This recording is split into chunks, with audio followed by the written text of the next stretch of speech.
Okay, guys. Sorry, I've had a lot of technical issues with my live stream. YouTube have actually changed how they do live streams. They've changed how you do live streams, so I'm not quite sure how to connect it to the one that I broadcast earlier. So I'm just gonna have to make do with this one. So I'm just gonna quickly share the live stream information on Facebook and Twitter, and then I'll start. So bear with me 2 seconds, and then we can get going. So sorry about the wait as well,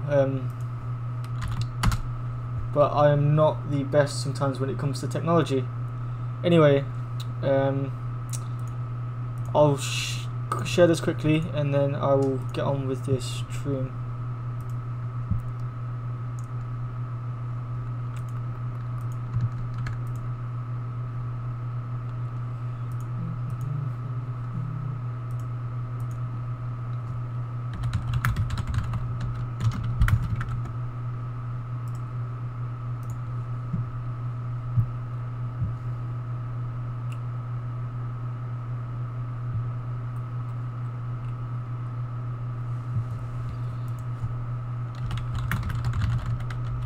Okay, so if you're watching the video now, can you give me a comment and let me know if you can hear me clearly or not, and let me know who you are, where you're from, and all that good stuff. So today I'm going to assume you can hear what I'm saying and that everything's working okay.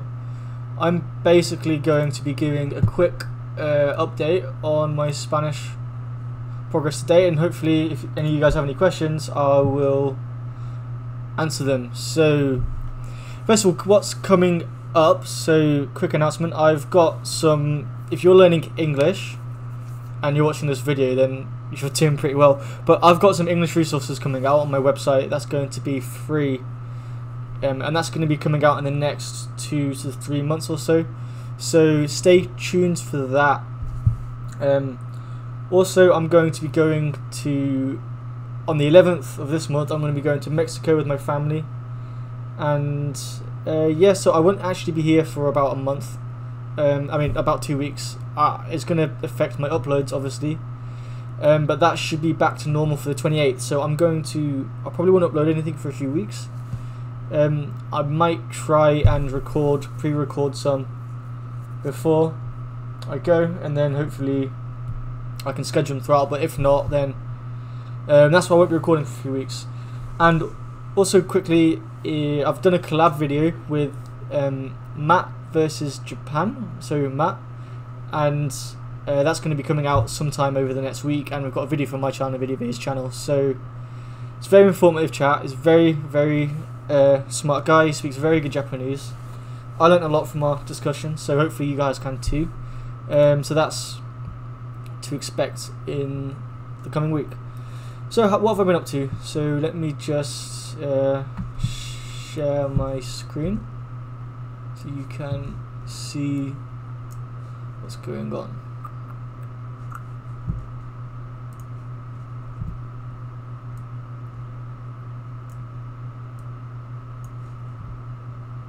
Okay, I'll just move this. Shall I put this one on? Okay, so you should be able to see my screen now. So what have I been up to? So basically I'm still reading through Sapiens at the moment, which is an absolutely massive book. It's about 500 pages, and I've been making my way through that, and it's actually really, really interesting so far. And the great thing about this is because it's quite a lot of academic words, especially to do with history and sciencey sort of words, there's an awful lot of cognates for Spanish, so that is really, really cool.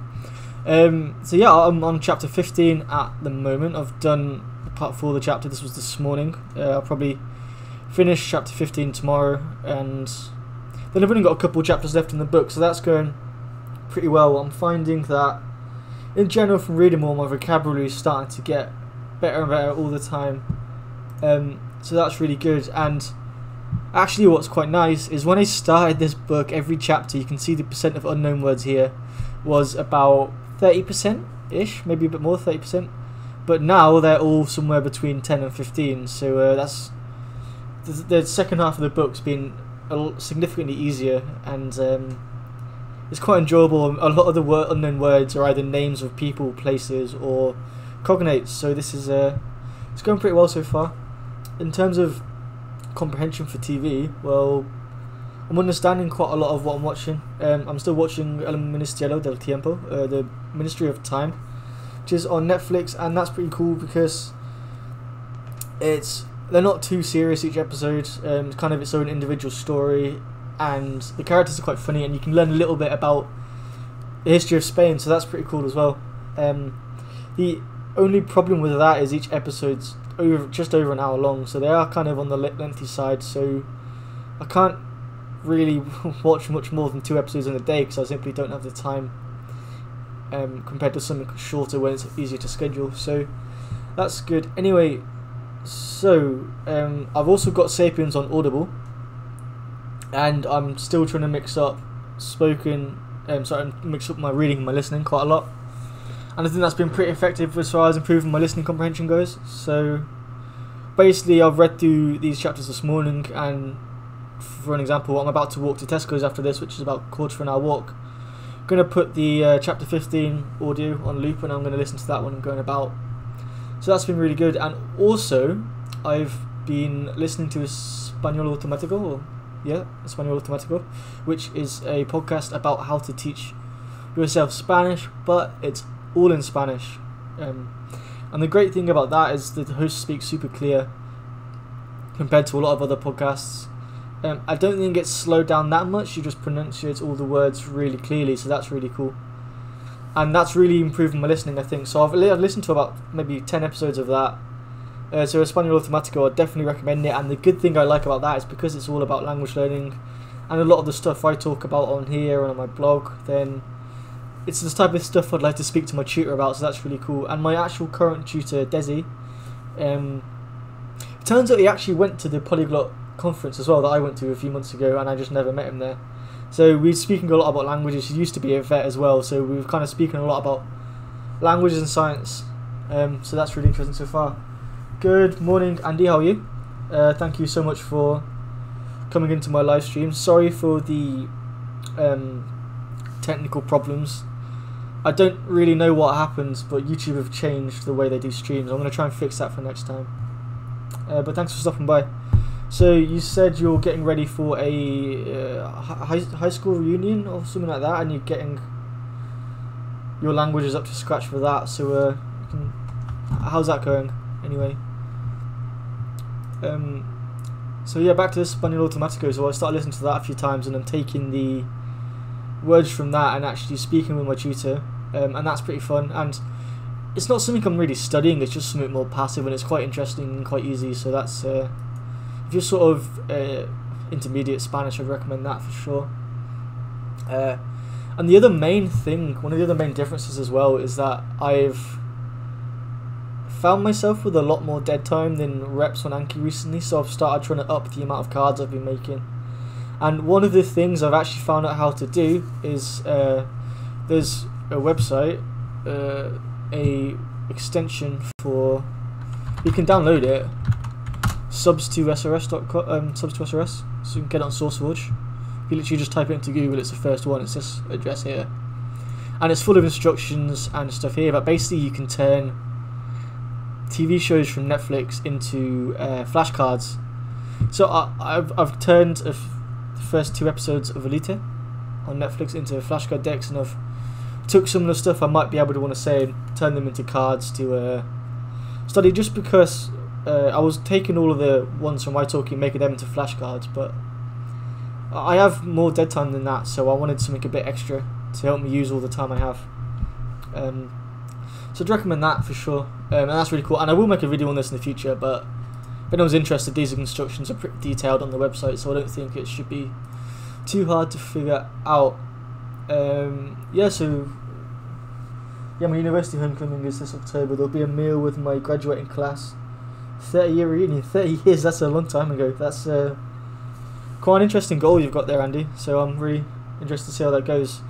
Which is your main focus? Are you focusing more on what you said, German, Spanish, French and Mandarin? You got any focus between them for? Yeah. So as far as to where I am now, so I can speak about quite an array of basic topics at the moment, and actually I can enjoy them. But the trouble is, when I try to speak about anything technical or a bit more detailed, I really struggle quite a lot. So my italki tutor last week asked me about my work, and I was trying to explain. I won't go into too much detail here, but it's basically cryogenic distillation, which is you suck in air, and you take in liquid air, and they boil at different temperatures, so it's hot at the bottom, cold at the. Sorry, yeah, got the wrong around. But yeah, basically it's the temperature gradient, and it basically boils off at different levels, so it's used to separate air into its constituent gases. And I was trying to talk a bit about that and some other sciencey stuff to do with my work, and it was super difficult. So in light of that, I mean, when I finish Sapiens, one of the things I'm going to do is I'm going to try and read a bit more about science. So if I go to this is my YouTube queue that I've imported in. I'm going to go through this one. This is just from a YouTube channel about science, and I'm also going to try, and this one, history of feminism, just because it looks quite interesting. And once I've done that, I will. I've actually imported quite a lot of articles into Link about science. So let me go to my lessons here. Science, here we go. So specifically about my gases, I mean, about the subjects I do at work. So I mean, I found a detailed guide about what is cryogenic distillation. So I've read through the first one already. I'm going to try and read through these as well when I've finished with Sapiens, and hopefully I can take that to my tutor, send him the article, and we can talk about that, because talking about science is still super difficult. So that's what's coming up in the pipelines, and then you probably saw it as well just now. 100 Years of Solitude. So 100 Years of Solitude is a very famous novel by Gabriel Garcia Marquez, and you know, the thing is about when you're trying to progress in the language, there's something I like to call language density. So you think about how dense is the language in whatever you're doing. So on the lighter end, you're going to have something like, say, playing video games, then you can have maybe watching cartoons, and then YouTube videos, TV, comic books, and then on the higher end you're going to have books and novels. And novels are really, in terms of language, they are like the pinnacle of, there's going to be so dense, so many new words you don't know. And if you can get to the point when you can understand and read novels, I really feel like that's going to have a domino effect and knock over into everything else. So I am going to read through this, and I'm super excited to start it because it's a Nobel Prize winning novel by Gabriel Garcia Marquez, and it looks very, very interesting. So yeah.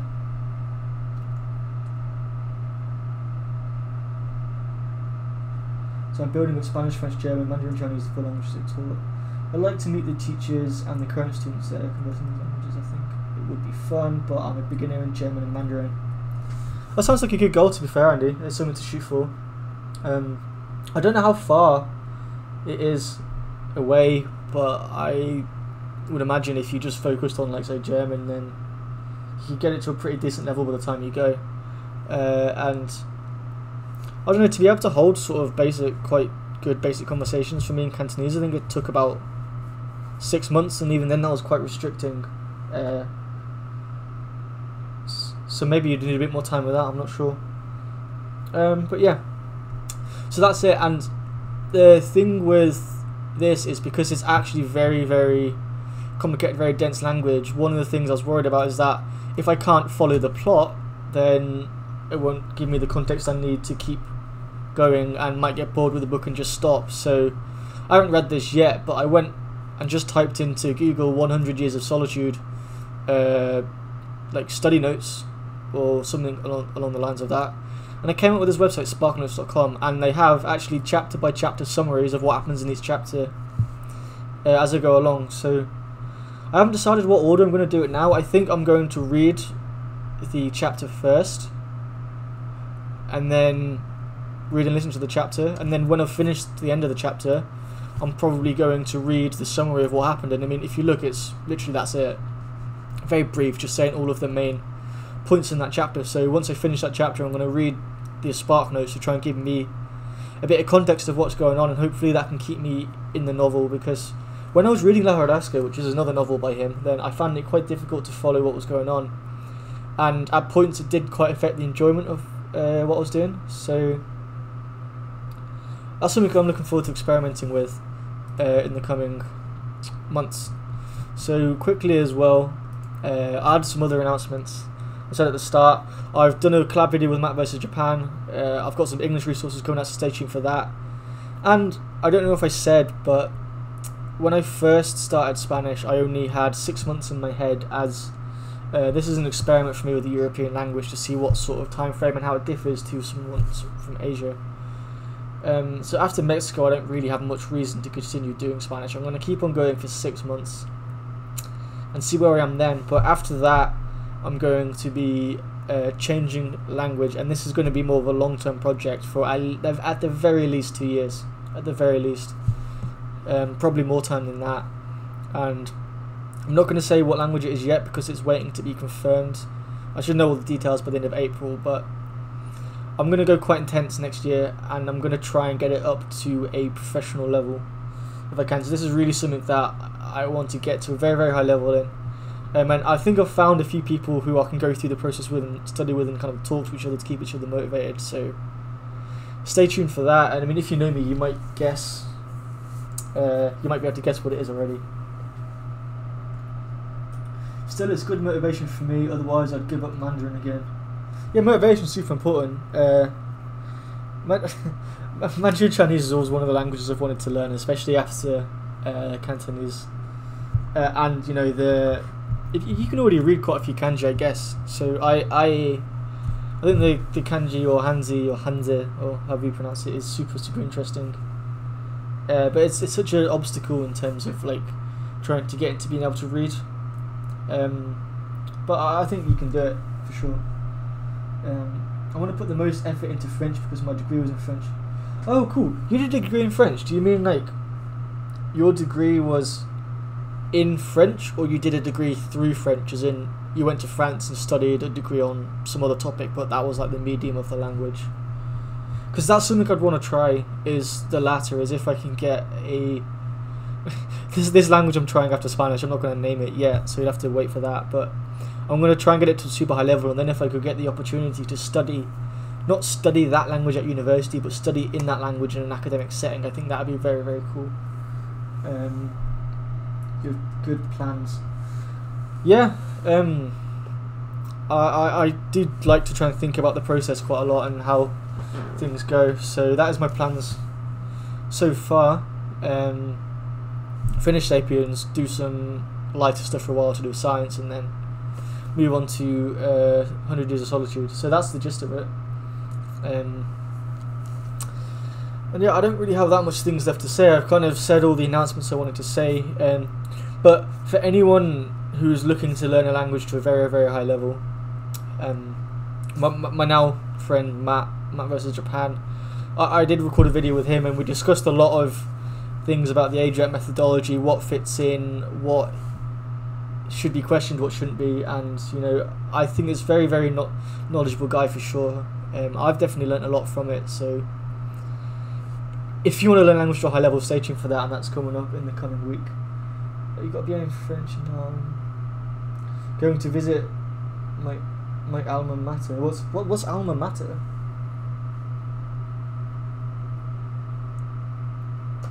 Oh, okay, cool.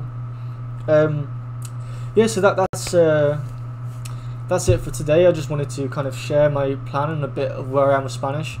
Oh, and also I've hit, I can't remember which one it was. I think I've hit Advanced 1 now on Link, or was it Intermediate 2? I can't remember.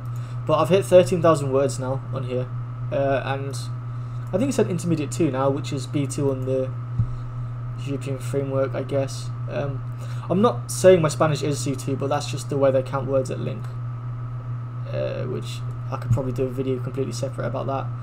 But, you know, and I think actually something I did want to say briefly is, now at the moment, you know, when you first start off in a language, the progress feels like rapid, and you feel like you're learning so much new stuff every day. I kind of felt like I stagnated a little bit. at about the 3-month mark. It kind of started like I was progressing again when I started speaking, and I think it's feeling like it's stagnating a bit now again. But I think the thing to bear in mind, for me at least, is like if you keep on listening and reading and speaking in the language, you're obviously going to improve. And I think something like the known word counter here at Link, even though in the past half a month I don't feel like I've improved that much, you know, I mean, it wasn't that long ago I had 10,000 known words, and now it's on 13,000, so obviously I am still improving, and these stats kind of just reassure me that I am on the right track. So here's a question. Oh, cool. Hey Jared, nice to see you. I'm really happy you could join the stream. I've been meaning to catch up with you on another video, so thanks so much for joining. I'm sure we can get a chance to collab again in the future. So here's a question about learning a language to a high level.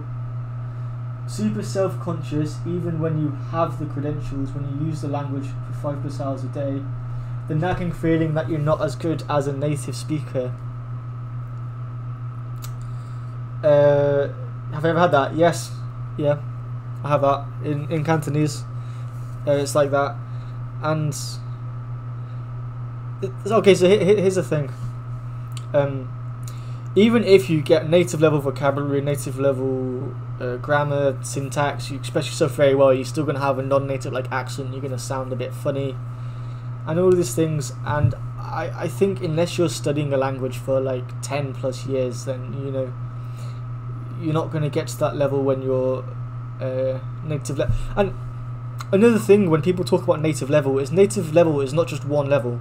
If you take my English versus, I don't know, an author like J.K. Rowling, or if you take someone who hasn't gone to university at all, then we're going to have 3 completely different levels of English, even though we're all native speakers. And I feel like one thing that people do a lot of the time is when they say they want native level, they compare themselves to an educated native speaker. But a lot of the time, if you compare yourself to people that may be less educated, you don't actually need to know that many words. So I think you can get there. It's a lot more realistic. But in terms of accent, that's a whole other beast. So yeah, for sure. But I think I try now at least to try and look at more in terms of functionality. So what, instead of like, oh, I have a slight accent, or, you know, my pronunciation is a bit off here and stuff like that, I try to look at it in terms of functionality. So what can a native speaker do that I can't, that I want to be able to do, and how can I plug that gap, as opposed to I'm just inferior. And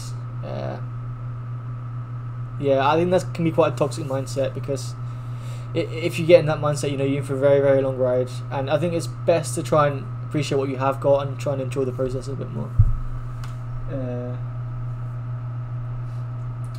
Okay, so have you heard that, especially for pop culture references, or what your character cartoons memes? Yeah, pop culture references one. I mean, with Cantonese, I'm actually quite good in pop culture because I've watched a lot of stuff that at least people my age was watching when they were younger. So like, Sayao Gay is an example that lots of people watched. A Journey to the West that lots of people watched. I've watched a lot of Hong Kong drama, so that does help. I think the one thing that I really fall short on is when people talk about actors' names. You know, I've watched a lot of dramas. I know the characters, but I don't know who the actors are. And also politics. I'm not that interested in politics, but I know a lot of Hong Kong people are, and they get very political. And when they're throwing around all these names of Hong Kong politicians, I just don't have a clue who they are, and you get completely lost in the conversation. But yeah, so that is hard. Pop culture is hard, and you know, I think that's something that comes with just exposing yourself and immersing yourself over a very, very long period of time, and actually hanging around with groups of people for extended amounts of time as well. I think that's called imposter syndrome, and it's a big struggle for us language learners. Yep, that is very true. D1/D2, some people theorise that there is something higher than C2. Higher than C2? C2 is very, very high. I'm not even sure if my English is C2. I mean, let me go on to the, so CT definition, CFI. I think a lot of people underestimate what, just click on this one, oh, that's 3 months.